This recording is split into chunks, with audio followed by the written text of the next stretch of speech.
Samantala, aprobado ni Pangulong Bongbong Marcos ang 5-year validity ng mga bagong biling sasakyan sa ilang kondisyon.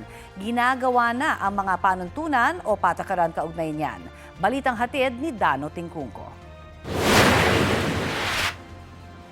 Sa kasalukuyan, 3 taon valid ang rehistro sa isang bagong biling sasakyan dahil ipinagpapalagay na maayos ang kondisyon.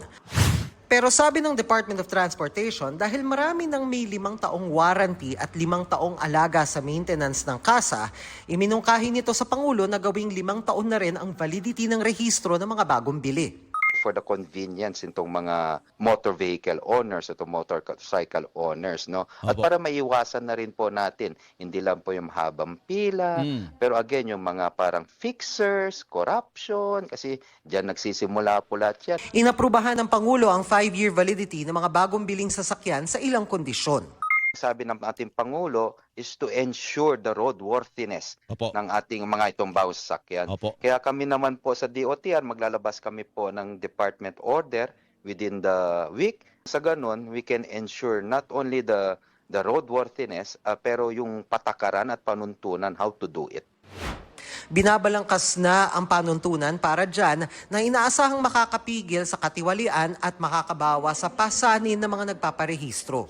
Paglilinaw ng LTO, ang hinihintay nilang patakaran ay mapapakinabangan lang ng mga bibili matapos ito maging epektibo. Yun lang po mga brand new na paglabas po nitong ating 5 years, yung pong magsisimula doon na mga lalabas na mga brand new na sasakyan.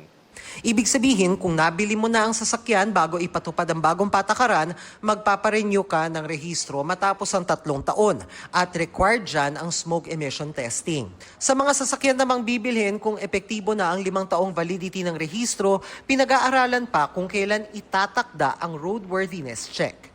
Yun ang fina-finalize namin on the 4th or the 5th year para ma-check na. Pabor kami doon sa mga bawang. Sana madamay naman yung yung kagaya namin yung lumang modelo. Kahit 3 years ulit, wag lang 1 year para makatipid naman kami. At saka ang dami kasi pag pumila ka ngayon, hindi agad nakukuha, babalik ka na naman. Sana masama yung mga lumang modelo na kahit 3 years, maramdaman din po namin yung kaginhawaan din ng pagpaparehistro kasi yearly, mahirap talaga magparehistro, pabalik-balik ka. Minsan, di kaya na isang araw. Dano Tingkungko, nagbabalita para sa GMA Integrated News.